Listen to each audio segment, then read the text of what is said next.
So we're coming into the season of Thanksgiving, and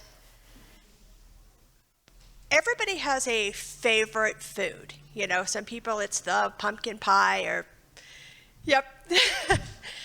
One of my favorite foods is bread.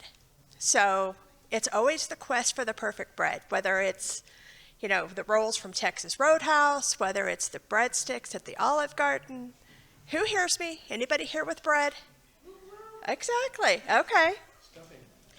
So I got to thinking the other day,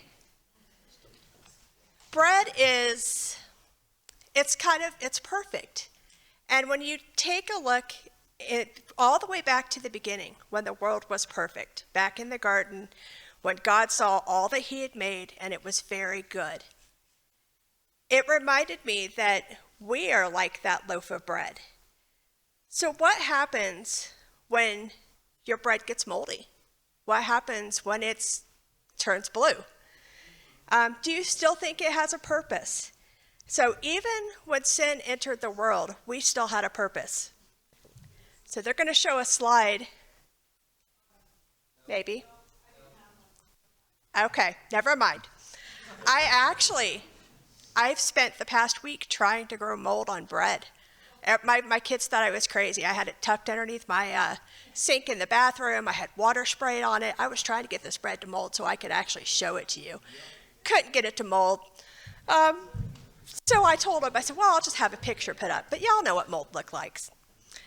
So penicillin was the first antibiotic. It was discovered by Alexander Fleming in 1928. So he was actually studying the Staphylococcus bacteria.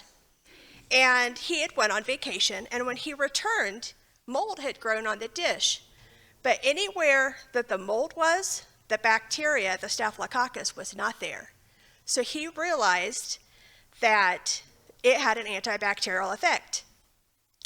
So they eventually used that to develop, in the 1940s, they mass-produced penicillin, became critical in treating infections for wounded soldiers.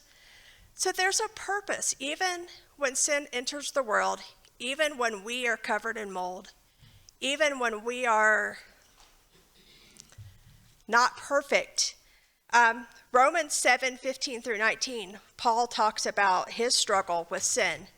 And he says, I do not understand what I do, for what I want to do, I do not do. But what I hate, I do. And if I do what it is I do not want to do, I agree that the law is good. As it is no longer I myself who do it, but it is sin living in me.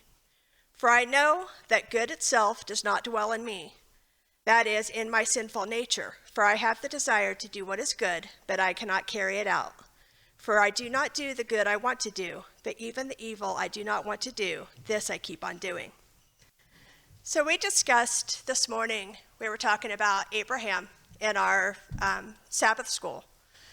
And we were talking about, you know, everybody wants to be a child of Abraham. You know, God blessed Abraham. Those who blessed Abraham are blessed. Those who cursed Abraham were cursed.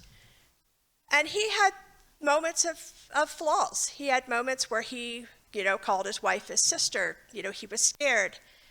So even as we live in a world full of sin, we are called to have a purpose, and God can use us just like he uses penicillin. So even in a sinful world, God has a plan for us. And that's all I have for you today.